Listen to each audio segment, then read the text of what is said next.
বিশ্ববিদ্যালয় কেন্দ্রীয় ছাত্র সংসদ ডাকসুর সাবেক ও একমাত্র নারী ভিপি মাহফুজা খানম মঙ্গলবার ৮০ বছর বয়সে মৃত্যুবরণ করেন। মাহফুজা খানম ১৯৬৬ থেকে ৬৭ সাল পর্যন্ত ডাকসু নির্বাচনে ছাত্র ইউনিয়নের হয়ে প্রতিদ্বন্দ্বিতা করে তিনি ভিপি নির্বাচিত হন।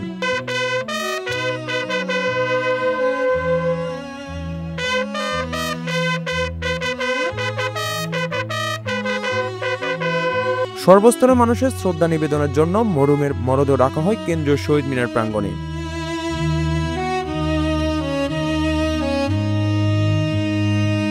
কবিতার ভাষায় ওরকম করে ধারা বর্ণনার মতো করে বলা হচ্ছে, এই মুহূর্তে সেরকম বলবার মতো আমি পারবো না। আমার সাথে ওরা যে কবার দেখা হয়েছে, আমি খুব আন্তরিকভাবে বলছি যে আমার কাছে মনে হয়েছে, যদিও বয়সে এরকম উনি আমার মায়ের স্থান পাবেন না, কিন্তু মায়ের মতো বলে গেছেন, বড় বোনের মতো তো বটেই। তাকে যার যার সাথে কথা বলতে দেখেছি প্রত্যেক জায়গায়, মানে এক ধরনের আন্তরিকতা কণ্ঠের মধ্যেই হয়তো ছিল, আচরণের মধ্যে ছিল, আর অঙ্গীকার যেটা ছিল সেটাও বোঝা যেত। আমি ওনাকে কোনোদিন সামনাসামনি এগুলো বলিনি, আর কারোর সামনে এরকম করে হয়তো বলাও যায় না, কিন্তু গতকাল তার মৃত্যুর খবর শুনবার পরে আমি আমার মনের মধ্যে সেই কষ্টটা বলেন, অনুভূতি বলেন, বোধ করেছি। এবং ওই জন্যই আজকে এসেছি।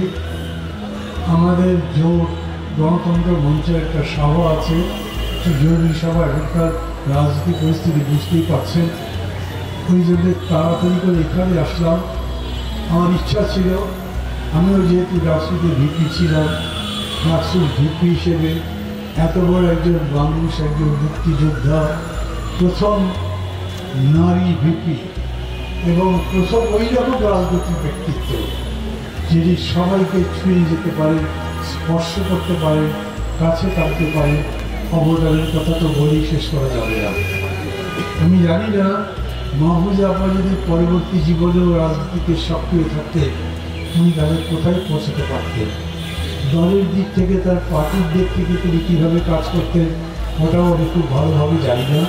কিন্তু গতকাল যখন ছাত্রলীগের প্রেসিডেন্ট আমাকে ফোন করলেন, পরে রুই নিজের প্লিজ ফোন করলেন, আমি তখন বুঝতে পারলাম এই মানুষটা রাজনীতির দিক থেকে সম্ভবত দলগত দিক থেকে সংগঠনগতভাবে গভীরভাবে জড়িত ছিলেন। তার প্রতি গভীর শ্রদ্ধা জানাচ্ছি।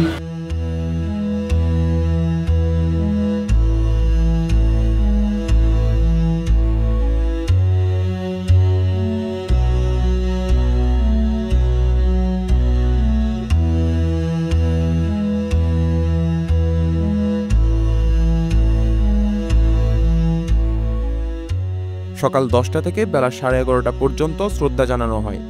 পরে বেলা 12টায় ডাকসু ভবনে আনা হয় এবং সেখানে বিশ্ববিদ্যালয় কর্তৃপক্ষ সহ ছাত্ররা শ্রদ্ধা জানায়।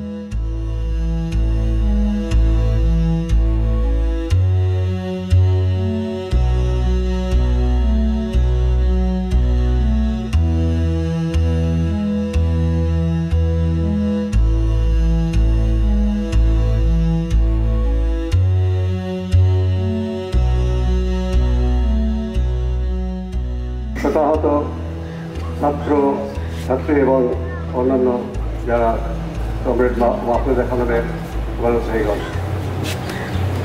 উনি যে সময় ছাত্রের সুস্থ করেছেন, আইয়ুব খানের প্রচণ্ড স্বৈরাচারী শাসন ছিল, সরকারি দল এনএসএফের প্রচণ্ড তাণ্ডব, এবং ওই সময় হলের ভিপিজিএসরা পালাক্রমে ডাকসুর ভিপিজিএস হতেন। আগে থেকেই জানা যেত যে কোন হলের ভিপি ডাকসুর ভিপি হবে, কোন হলের জিএস ডাকসুর জিএস হবে। সেভাবেই আমাদের ছাত্র হল থেকে তারা মাহফুজা আপাকে বিপুল ভোটে নির্বাচিত করেছিল, কারণ তিনি নেতৃত্ব দেবেন। তিনি দৃঢ়চিত্তে এবং সাহসের সাথে, যারা বর্তমান প্রজন্ম দেখেছেন, সেই আইয়ুব খানের পাণ্ডাদের বিরুদ্ধে ছাত্র আন্দোলন গড়ে তোলার নেতৃত্ব দিয়েছেন। দেশ স্বাধীনের পরে তিনি বিভিন্ন দায়িত্ব পালন করেছেন, পেশাগত জীবনেও তিনি ছিলেন। আমার সাথে পরিচয় হয় এরশাদ বিরোধী সামরিক শাসনের সময়। তিনি সিনেট, সিন্ডিকেট বিভিন্ন জায়গায় নির্বাচিত হতেন। আমাদের ছাত্র নেতৃত্ব, ছাত্র সংগ্রাম পরিষদ, তিনি নিয়মিত আমাদের সঙ্গে আমাদেরকে উপদেশ দিতেন। মরহুমের জানাজায় রাজনীতিবিদ থেকে শুরু করে সমাজের সর্বস্তরের মানুষ অংশ নেয়। জানাজা শেষে আজিমপুর কবরস্থানে তাকে চিরনিদ্রায় শায়িত করা হয়। বাংলা ফ্লো, ঢাকা।